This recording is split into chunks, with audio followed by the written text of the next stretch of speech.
buat kesesuaian, konsistensi antara undang-undang tersebut, insya Allah itu berjalan. Di satu sisi lagi mungkin kita memang kewalahan dengan adanya sistem multi partai di satu sisi itu ya.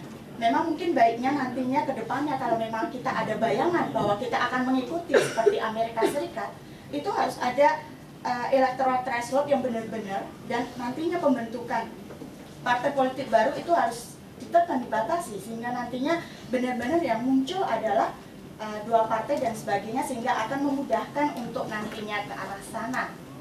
Dan saya itu pendapat saya, karena itu berhubungan dengan disertasi saya, dan saya kira bahwa Bappenas sebagai fungsi untuk menerjemahkan pendekatan politik tersebut itu belum bisa, jadi masih sama seperti pada saat Orde Baru. Jadi seharusnya seperti kemarin ketika Jokowi mengkampanyekan saya ingin membangun jalan kemana-kemana, itu sudah ada di dalam pendekatan politiknya Bappenas bahwa itu diletakkan di mana, daerah mana, keuntungannya apa, kelebihannya apa di satu sisi begitu. Kemudian biayanya bagaimana dan sebagainya, ini harus sudah di sini fungsi Bappenas untuk menerjemahkan.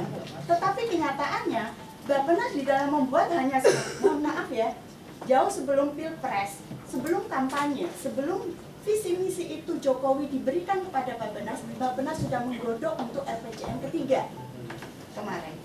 Dan itu menurut saya karena itu visi misinya belum, sehingga buku pertama itu plak jiplak dengan pendekatan politik.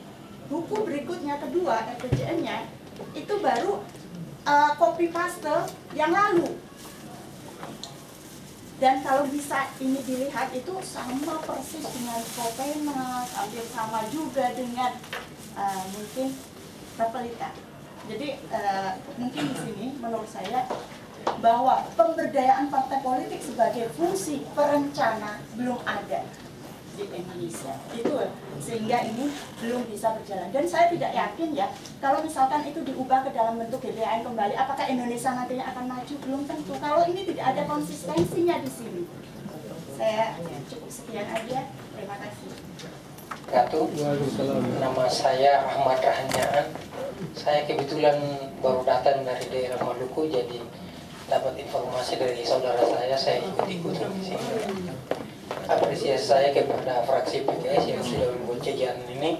Kemudian menurut saya ketika saya di sini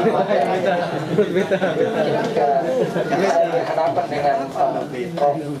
Mahfud MD dan Prof. Yudi Latif, itu merupakan satu kebanggaan saya. Mohon maaf karena Prof. dan Pak Yudi Latif buku Intelijensia dan Muslimat, kemudian Hukum dan Pilar-Pilar Demokrasi, itu saking cintanya saya terhadap bapak-bapak, saya pencuri dari perpustakaan IAIN Ambon, dan itu sampai sekarang.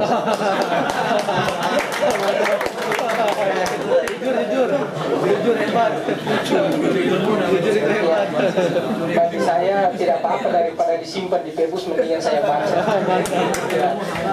Saya melihat bahwa ada rasa keprihatinan kami sebagai generasi muda Indonesia terhadap berbagai kebijakan-kebijakan yang dilakukan oleh pemerintah, sehingga kalaupun undang-undang yang sudah dibuat kemudian dianggap itu sangat dia lahir daripada amanat konstitusi itu sendiri, tapi untuk mencapai konstitusi itu maka perlu ada kebijakan yang dilakukan oleh pemerintah sehingga kita bisa mencapai apa yang telah diamanatkan oleh konstitusi.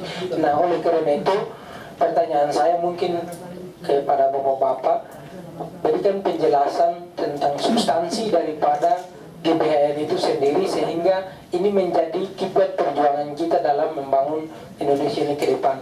Demikian, bila taufiq wal hidayah. Assalamualaikum warahmatullahi wabarakatuh. Klik like, share, dan jangan lupa subscribe.